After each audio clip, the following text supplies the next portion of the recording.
duro, fuerte, quizá traumático el hecho de que la muerte, encontrarte la muerte a los 14 años y más de alguien como un padre. Claro, pero fíjate que no tengo un recuerdo que me haya provocado un trauma. Evidentemente sí hay una imagen fuerte de lo que tiene que ver mi relación ahora como la pienso con la muerte, pero yo creo que tuvo mi padre la muerte del justo, se durmió frente a mí, frente a mis ojos. Me estaba platicando una película porque era un gran conversador. Mi papá iba al cine y cada vez que iba al cine y regresaba a mi casa, nos platicaba la película que había visto. Y estaba platicándoles a mí y a un doctor que era nuestro vecino que vivía enfrente y que además era como su doctor de cabecera, una película que no recuerdo cuál era. Seguramente lo tengo bloqueado. Y platicando, de repente dijo, siento que me está haciendo falta el aire. Se quedó callado, respiró fuerte, expiró, soltó el aire, dijo, con ese aliento se le fue la vida. Cerró los ojos, se quedó dormido para siempre.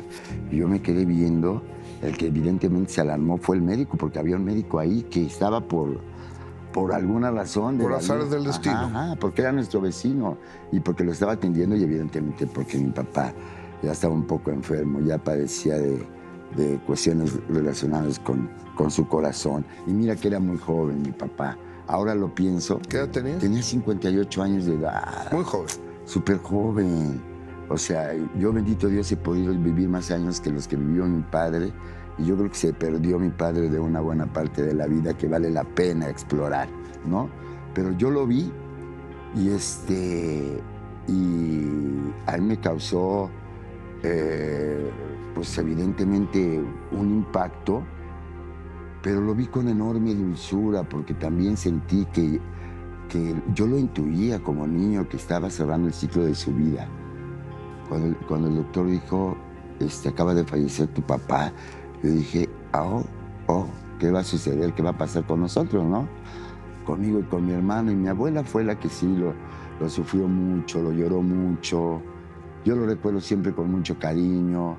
Yo siempre menciono también en entrevistas que le agradezco mucho, mucho, mucho, con todo el corazón a mi padre, el que se haya preocupado porque fuera un buen lector, el que se haya preocupado porque me interesara la literatura, el que se haya preocupado porque no tuviera yo curiosidad por cosas que iban pudieran complicarme la vida, que me aprendiera a defenderme, que defendiera mis posiciones, mis puntos de vista, que no me dejara maltratar por nadie, que era yo una persona valiosa a pesar de ser un niño. Mi papá me enseñó muchas cosas muy importantes. En realidad me dejó armado para lo que venía, ¿no? Oye, y lo que venía era la Ciudad de México. ¿Y tu relación con tu mamá se vuelve más estrecha después del fallecimiento de tu papá? Sí, por supuesto, mi relación con mi mamá se vuelve una historia verdadera de amor, ¿no? Porque yo he amado siempre a mi madre, siempre la recuerdo con mucho cariño, la llevo a todas partes, la tengo en tu casa en diferentes versiones y yo creo que en algunas cosas me parezco mucho a mi mamá, ¿no? ¿En qué? Pues sobre todo en esta sensación o sea, lo que es maternal, la protección a los hijos, en mi relación con la equidad, en mi relación con la capacidad de trabajo, de tener una motivación diaria para levantarme, relacionar siempre con mi familia, porque mi madre todo el tiempo estaba pensando en su familia, en tener una mejor casa para su familia, en poderle dar lo que sus hijos, en la medida de sus posibilidades, obviamente, pudieran necesitar, pero siempre por encima de todo. En ese sentido me he sentido muy bendecido, porque he tenido, aunque mis padres no eran una familia funcional, no fueron una familia funcional, cada uno por su lado, me hicieron sentir siempre querido, amado, y extraño lo que te decía de mi padre, que la satisfacción que me hubiera gustado darle era que me hubiera visto actuar.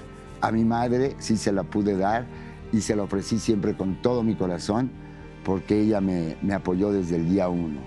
Luis Felipe, pero a ver, tu mamá ya se había casado con otro señor. Mi mamá se había casado con otro señor, que también es otra historia maravillosa, porque fíjate que mi mamá se había casado con otro señor Yo era un niño de Puebla, yo era un niño bastante ingenuo en muchísimas cosas. Yo no entendía, como no juzgaba, no tenía esa necesidad, ni me habían educado para estar juzgando a los demás, ni para tener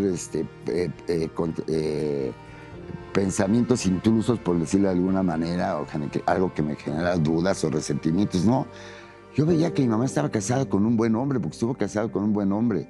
De haber estado casado con ese buen hombre, tengo 2 hermanos más, mi hermano Alejandro y mi hermana Jenny. Pero este hombre, cuando yo llegué a la Ciudad de México, aparte de que se aventó un paquetón tremendo, ¿no? Que no lo hace cualquier persona, el de que lleguen los hijos de tu exmarido, del que ahora eres viuda, y encargarte de sus hijos, a mí me parece una responsabilidad enorme. Claro. Y la asumió como un verdadero señor.